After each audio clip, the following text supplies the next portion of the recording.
Wen, a 7-year-old, is traveling with her new parents, Eric and Andrew, at their remote lodge in Burlington District, New Jersey.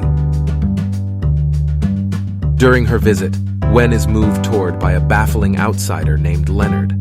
At first beguiling, Leonard makes sense of that he really wants Wen and her folks' assistance to save the world.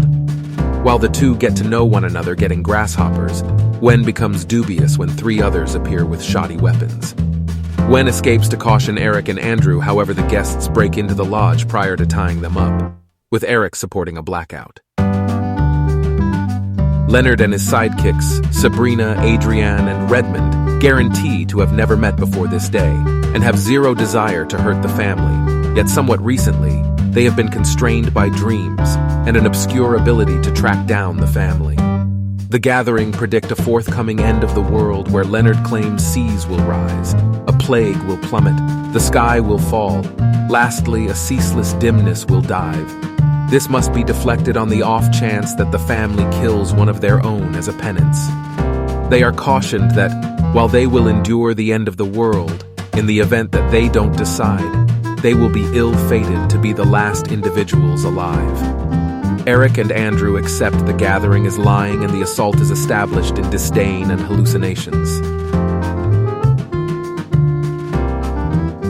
At the point when the family will not pick, the guests lead a peculiar custom in which they cover Redmond's head with a fabric and beat him the tar out of with their weapons.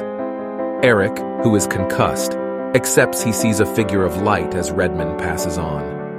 On the television, media reports pulverizing waves, which Leonard says is the beginning of the end of the world.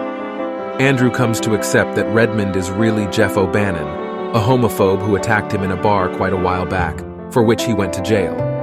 Andrew accepts O'Bannon found him as retribution.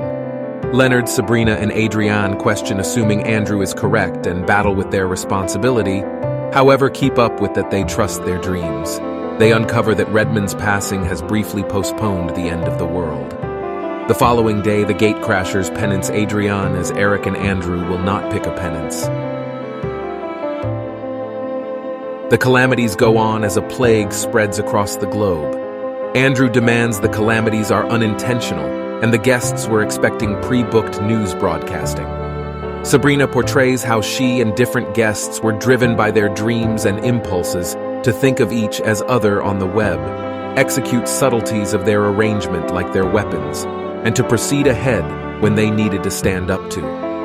Andrew figures out how to get away and recovers his firearm from the vehicle and takes shots at Sabrina until she takes off.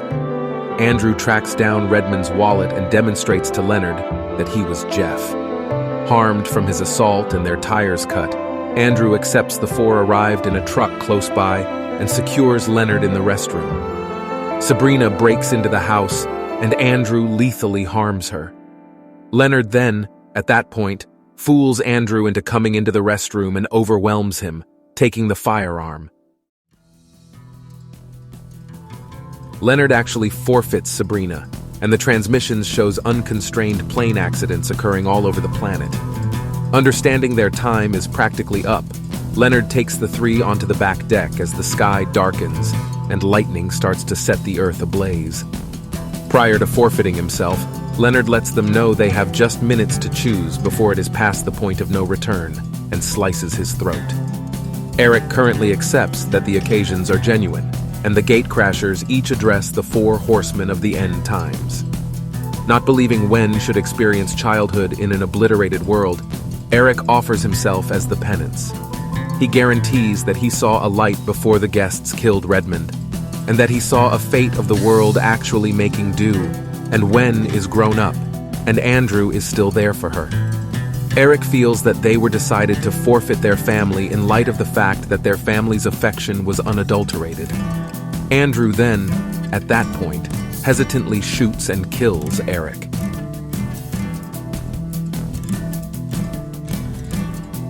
Andrew and Wen find the guests' truck with their assets that substantiate their accounts.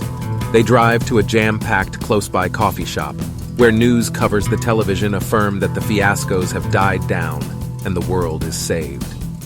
Getting back to the truck, the radio turns on and plays Boogie Shoes by KC and the Daylight Band. the tune Eric played for them on their drive to the lodge, as the two crash once again into the world.